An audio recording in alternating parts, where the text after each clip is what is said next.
Hello everyone, I welcome you all to a new episode of this Bond be shared. Yeah, I kind of get stuck on the name for some reason. Anyway, let us continue. Tomorrow will be a good day. It has to be. A warm glow descends into the soft sands. Foaming waves crash onto the shore, leaving gifts of shells and sea glass. The sun hangs in the sky like a great ball of fire rolling off the edge of the world. My mind conjures images of an endless beach, my legs running atop water until I reach the edge of the horizon. Maybe there I'd find where I truly belong, maybe on the edge of the earth. Perhaps there are people who could understand me. I am sorry, I don't mind being alone. It can be quite peaceful. But sometimes it would be nice to have another choice. The warm wind brushes against my skin. Salt air fills my lungs, and I feel my feet sink into the soft sand. Beautiful, isn't it? My peaceful trance is broken by an unfamiliar voice. I look around, but no one is there. Hello? Silence greets me. Just imagining things, I suppose. I walk along the sandy shores. Fortnite!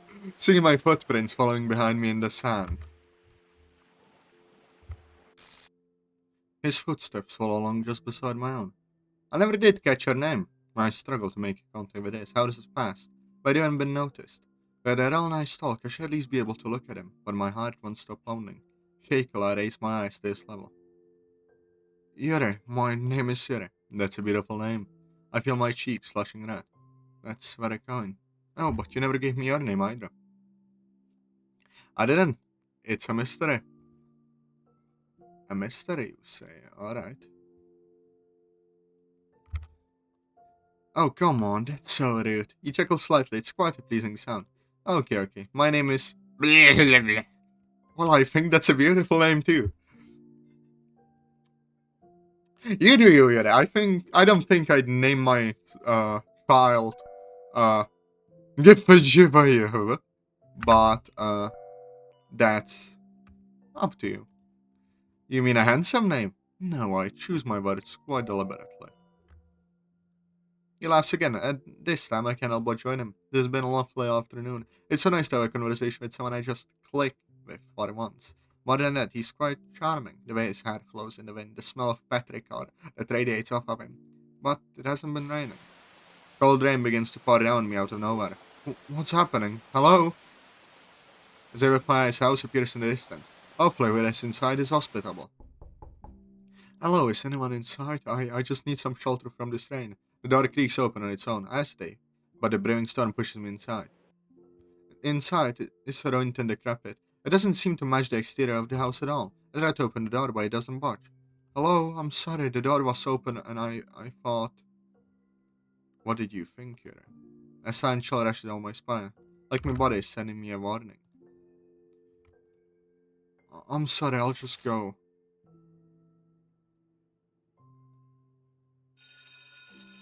My eyes slowly flutter open. Was I asleep? I look down, trying to get my bearings. I mean, if my brain was stuffed as much as ours, I'd probably get sleepy too. What? Most of the class is leaving, but two girls remain watching me. Did you have a nice nap, freak? Liv, be careful. You know she brings a knife to school, right? Liv and Mio. Not again. I keep my head down, veiling myself invisible. Just get through it, I'll leave eventually. What's she muttering about now? How should I know? Probably some mantra she learned in her cult or something. Wait, maybe it's a spell to turn us into pigs. Oh, I don't need a spell for that. For a brief moment, a small smile lights my face while the pair exchange confused glances. My internal celebration is interrupted by the growl that rolls out of Lilith's throat as she realizes my joke. My eyes flinch shut as the desk in front of me is sent toppling to the floor. Meow. Reacting almost instantly to her command, Meow steps towards me. I stand from my desk, but she grabs my hair, pulling my face down. Lilith leads in, whispering into my ear with a voice like venom. You're going to listen to me very closely, Yuri. I bet you're so proud of that little comment. Congratulations. I cannot read. Congratulating yourself over one little insult. It's pathetic, and a normal person would be ashamed of themselves. I try to, but Mayo's grip is strong for me. I feel tears begin to well in my eyes. Stop it, please. Just go away. No, I won't. You deserve this, Yuri. You're a freak with no friends. You deserve to know how ugly and annoying you are. You make everyone's lives miserable with your stupid attempts to fit in. My breathing is heavy. I can't think of anything except her words like a weight hanging on my mind. I'm sorry. Please let me go. Oh, you want to go? Now you want to be alone. It is an idea, Yuri. Have you considered killing yourself? It may be beneficial to your mental health. Those words stick to me like tar. Is that really what she wants? Am I really that unlikable? Hey, Lil, maybe that's a bit too... Nobody asked you. This thing is vile. She deserves to know how awful she is. I close my eyes, hoping to wake up from this nightmare. Tears stream from my eyes like rivers. It's not real, it's not real. When you cry yourself to sleep tonight, wondering why no one likes you, remember what I said. Hey! The girl stops as an angelic voice gets through the air. Leave her alone. Sorry, how lovely to see you. Sorry, what is she? Leave her alone or I'm getting the teachers. Of course, they're just leaving. Mio, let's go as the two girls shove past me. Partel was helpful, Yuri. Sarah sticks her tongue out at them, watching until I leave before walking over to me. Are you okay? My voice trembling. I struggle desperately to stop the tears from falling. Oh, thank you, I'm okay. Are you sure you look a bit... I said I'm fine. Oh god, I'm sorry, It's okay, I understand. It's club time. Wanna walk with me? An infectious smile doesn't falter. If she hates me, she's very good at hiding it. I think I need a minute alone. Okay, sure. I'll see you at the club then. Indeed. She pauses, before slowly leaving the room. As soon as she does, I assemble self-control and washes away. Tears stream far from forbidden, and my breathing bothers on hyperventilating. My doll but collapses onto my desk as I quietly stop into the wooden stand. Why? Am I really that awful? I knew people didn't like me, but... God, I hate this. They're supposed to be the best years of my life, yet I spent half of them crying. It's what I deserve, I suppose. I force my tears down, preparing to leave. I hurriedly pack away my pens and books. Sat at my desk right as I gather the last of my belongings. Quickly glance at the poems lined the pages of my notebooks. I said all my recent ones covered the same topic. Love, soulmates, and him. I feel so sorry for whatever poor boy is destined for me. He deserves better. He deserves someone he could actually love. Sling my bag over my shoulder, I've been walking through the halls. As I go to turn the door handle, I hear a noise coming from inside the clubroom. I can make out sounds of Sarah and Natsuki talking, though Natsuki seems to be pretty heated. Did Sarah say something about me?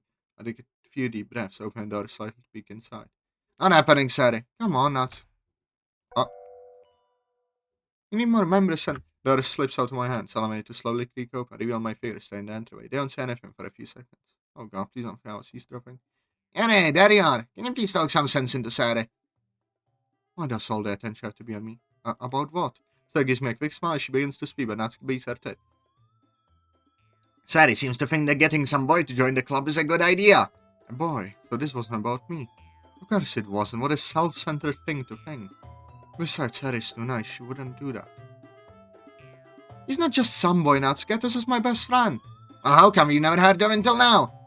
Well, he kinda stopped talking. But I swear Atazoth's a good guy. They keep arguing in circles. I look around the room for Monica, but she isn't here. I should say something.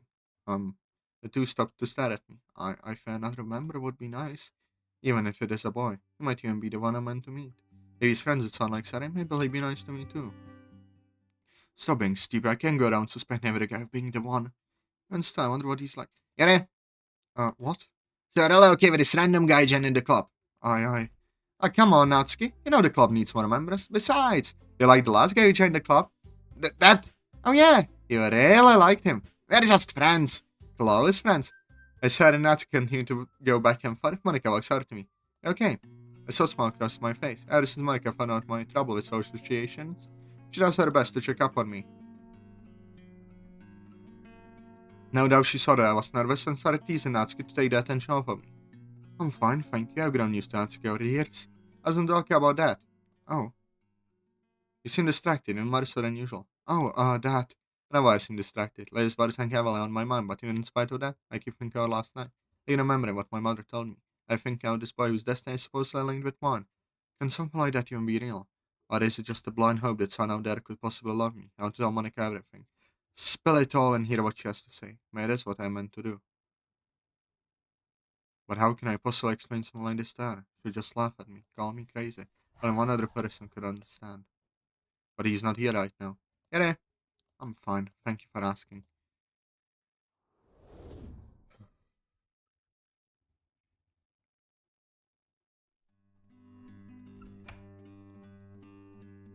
The front door opens to my new living room. Seems nice enough at least. I make a quick sweep of the interior. No one here, and I expect there to be. But years of living with my father have taught me to always be on guard. Old habits die hard, but they aren't the only ones. I quietly move into the kitchen, place my small bag onto the countertop. A single sheet of paper falls to the ground, thrown off a bench by my bag. I pick it up, read a name and who it's addressed to. Addressed to the new guy. Hey, new guy. Looks like you messed up your application. No worry, it's nothing major. In the part-time clubs you put not necessary. Look, man, I get it. That's time where you could be doing better stuff, but clubs are mandatory, my dude. There should be a list of clubs in the envelope. You gotta pick one and join it. Super easy. I know you're just getting settled in, so I pulled some strings for you. You have a week to decide in the club. Anyway, catch you later, man. You're gonna have fun here. Head boy, Jordan M.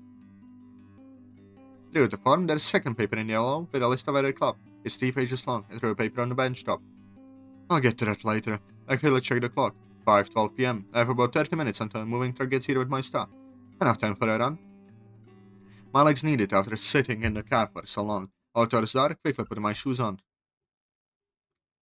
I need to get a good look at the city while I'm out. If I remember correctly, there is a hell of a decent view on the way here. Still remembering his general location, I've been running. I increase my pace as quickly as possible. Herd of people blur past. Students on their way home, judging by their uniforms. A few give me weird looks, I ran past, but I ignore them.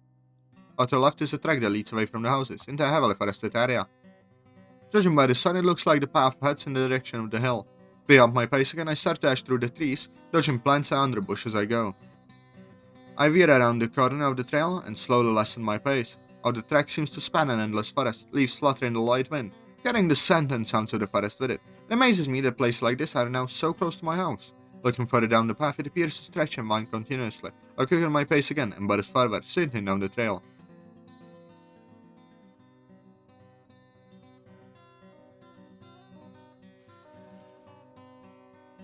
I spring out from the trees, suddenly coming to a halt. I quickly investigate the area around me. A stone path seems to wind up around a large land formation. Much as it tight, my lungs prickling with a small sting. Right here. I swear I'm trying to look for the source of the voice. Hello? Nothing. Just me being paranoid as usual. Taking a small second to regain my breath, at the first steps up the stone pathway. Now where do you lead? I follow the pathway as it leads up around.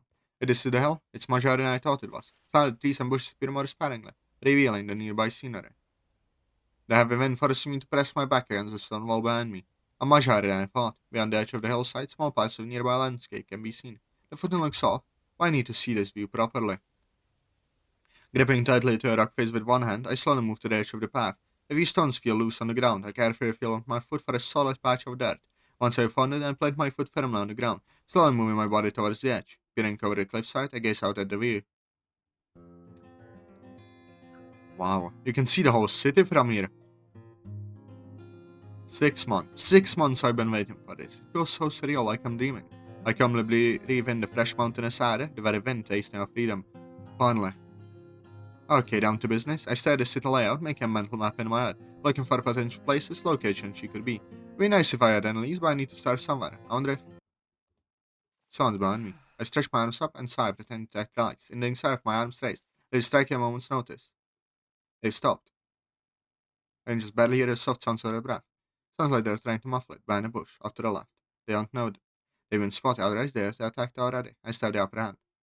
The bush is close. I suddenly move my foot to face the direction of the plan. Quiet, subtle footsteps can be heard behind it. They're moving. I need to act fast. 3, 2, 1. I burst through a bush facing the trap. This trap? Being some random jogger who I just scared half to death. I got to say something. But she's already running off. I don't really blame her. I can't believe myself right now. I just prepared to fend off a full-scale ambush. But go out there, wait to ambush some ordinary school kid.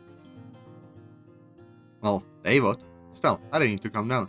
I'm acting too much like my father. I keep acting like everyone I meet is an enemy, like at any moment my life could be in danger. I can't help it. That's how he trained me to be. This far away, he's still manipulating me. I hate it. I hate him.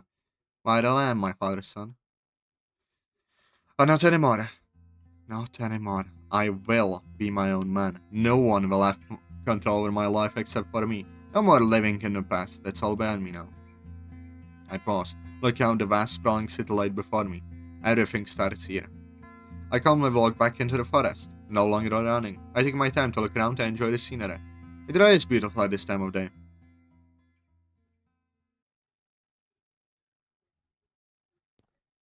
My footsteps echo around the silent empty streets. These houses were built for a school. Normally they are for exchange students or important guests. By this time of year, they are fairly empty. Out of the 20 homes, only 3 are being lived in, including mine. My gaze passed silently over my house. Oh, the sound is staying outside the door, trying to peer through a window. Something's off. The moving people should have left ages ago. As I walking more carefully, I silence my footsteps, better know what this person wants before engaging. If they're a friendly neighbor, it's probably best if I avoid them. If they're someone else, well, I'll be glad to have surprise on my side. Is it Terry? Is it Terry? I crouched down behind the corner of my fence. The person moved outside the gate and began talking to themselves. I knew it was too much to offer. Damn, I get to see him. Right now I'm whining to myself. Wait a minute. Terry? That is off. Oh my god, that is off. Stanley rushes towards me, smothering me in a massive hug. You're finally here. I can feel her slightly shaking as she grips onto me. Despite myself, I can't help but return the hug. It's good to see you again, Terry. She grips me tighter. You too. You idiot. An entire monologue. How do you want to be like your father anymore? You go and plan a sneak attack on your childhood friend. Great job. Terry begrudgingly moves away, as if I'll disappear if she lets go. They're here, forgot. Well, depends when you were here. I am, as of school ends at the very least. Can't believe it. An awkward silence grows between us. I remember Sarah and I used to talk for hours on end, but it was a long time ago. Damn it, I've never been good at talking to people. I thought at the very least I could still talk to Sarah. Just moved in, right? That I did. I should probably give you some space then. We should have a lot to do. That I do. Well, it was good to see you again, Sarah. You too. Sarah walks off down the street, a lot less energetic than she used to. It's probably my fault. 6 months she's been waiting for me. I go and ruin everything on the first day. Oh well, at least I got it out of the way. If something happens to me, it's better if we're not too close. It won't be hard to avoid her at school. I can just... Sarah suddenly turns back with a large smile on her face. She then spins around and walks in the house right next to mine. Right, there goes that plan. Whatever, I doubt I'll see her that much anyway. I walk towards my front door, contemplating these past few hours. I can't already tell I'm not going to enjoy this new school, and to avoid my own parent isn't going to hell. Well, at least I don't have to stay here forever. Why would you want to avoid... What are you on about? That is off. After what feels like an eternity, I made it home. Falling to the couch, I simply lay there, staring at the ceiling. Today should have been a normal day. Today was a normal day. I had feeling like this, like my life is falling apart. Is this because of last night? Because I wasn't strong enough to ask my friends for help. As because I had to endure another day without him. Why do I have to be so weak? Look at me, I'm on the verge of breaking down just because of him. Just because I made up this marriage and had a soulmate in my head. Just because he isn't here. Please, just let this end. Just let this loneliness end. I need to stop this. I need to get out of here. Get my mind off of everything. As much motivation as I can manage, I walk over to the front door. But I can change my mind, I quickly exit the house. And well, as it exits the house, we shall end this episode here. I hope lots of listening enjoyed. Press like and subscribe. I love you all. Bye bye.